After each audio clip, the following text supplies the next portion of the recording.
All right, let's do today's, and then we'll go back and do yesterday's, and you'll see why I didn't do it. In Chabad, we have a custom to make what's called Farbringens. Farbringens is everybody gets together informally, and usually they bring vodka or some other type of liquor. And in Russia, it was always vodka. And something to eat afterwards. Sometimes they do it in the middle of a meal. They actually have like the meal of Shabbat or whatever.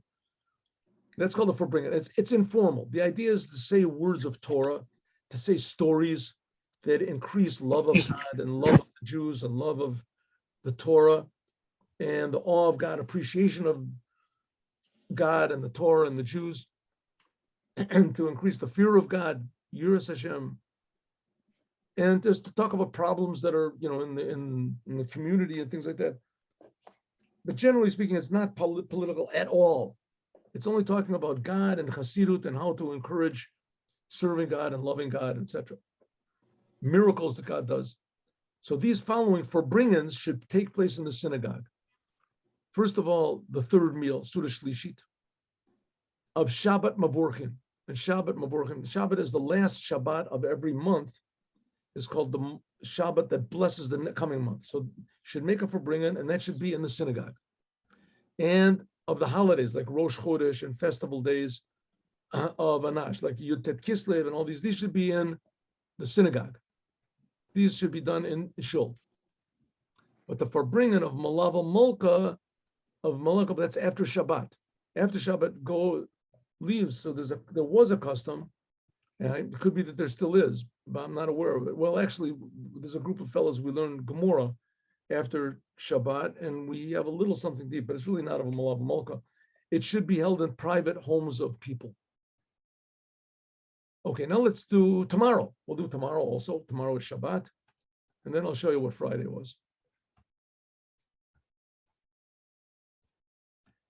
At a Farbringen, at a Hasidic gathering during the days of Sfira to Omer, sometime around 1891, somebody said to my father, this is the previous Rebbe speaking here. So he's talking about his father, the fifth Rebbe of Chabad. Previous Rebbe was the sixth Rebbe of Chabad. Says the Alter Rebbe's Hasidim were always counting. Right? Sfira to Omer is we count the 49 days between Passover and Shavuot. We count the 49 days. So the Hasidim were always counting. Now, if we remember, we just finished talking about that the whole idea of counting the Omer is refining our personality. The 7 aspects of our personality, the 7 facets of each one of those aspects of our personality, we refine one each day. You should think about it a little bit, what they are. As I said, there's a book, I don't know if you can download it, but it could be other books, but there's one written by a Chassid called Simon Jacobson, and he wrote an explanation of the different, what aspects of our personality to fix up each and every day, what they are. My father took a great liking to the saying, that the Hasidim were always counting, not just between Passover and this 49 days, but every day of their lives they were counting. In other words, what does it mean? Fixing themselves up. Said my father, the fifth Rebbe of Chabad, said, that in fact is the essence of serving God. A person has to count time. The hours must be counted hours. And not every day should be worthwhile in general. You did something good that day. Every hour should be done, should be filled with good. Then if you count every hour, then the days will be counted. When a day passes, a person should know what he's accomplished and what remains to be done. And generally, a person should see to it that tomorrow should be better than today.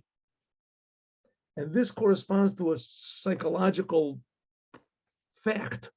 And this was brought out by Professor Viktor Frankl, and that's why the Rebbe really liked and favored his works, that the essence, the goal of man is not, how do you say, he calls it homeostasis, is not to be rid of problems. The goal of man is not just that if you have an urge, to fill that urge and to get rid of your problems. You have the essence of man is that there should always to be rid of tension. To be rid of all tension, right? No, it says that tension is good if it's proper tension, namely that you have to feel responsibility to improve the world around you. That's exactly what Hasidut says. He is talking about improving the world in any way. It doesn't make any difference, right? To write a book or to say a nice word to somebody, which is also important. But here the Rebbe is talking about improving the world in a godly way, right? To do another commandment, but that does not preclude to help other people to say good morning, but that the world is pulling us to do good deeds.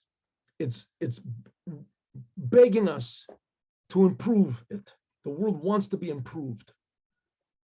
We have to listen to the world calling us to improve it and not listening to our call to say, leave me alone. Just let me do what I want. Okay, that is the Shabbat. Okay, I'll show you what it says in 2 days ago, just so that we shouldn't be said that we missed a day of Yom Yom. And then I'll try to tell you a short story. Well, actually, the story I wanted to tell was a bit longer. It says the introduction to Likutei Torah of 3 parshot. It's a book that we don't have. It's a book anyway. So it says there's a certain mimer over there to understand what is the Nefesh Elokit. But this was said by the Alter Rebbe to his grandson. His grandson, the Tzemach Tzedek, the third Rebbe of Chabad, he repeated it in front of the first Rebbe of Chabad and said, "Nu, give explanation." So then he wrote that with all sorts of notes on the side. He said, "This is very, very beautiful." This mimer was selected to serve as the introduction to the Likutei Torah on the 3 parshas of the Rebbe Marash, the fourth Rebbe of Chabad. He wrote a book called Likutei Torah of the 3 parshot. Anyway, this was the introduction. That's why I didn't say it. Okay, story. 1 minute. I'll just go here. I don't want to mess this thing up. Oh, just stop the share. There we go. There we are. All right. And stop.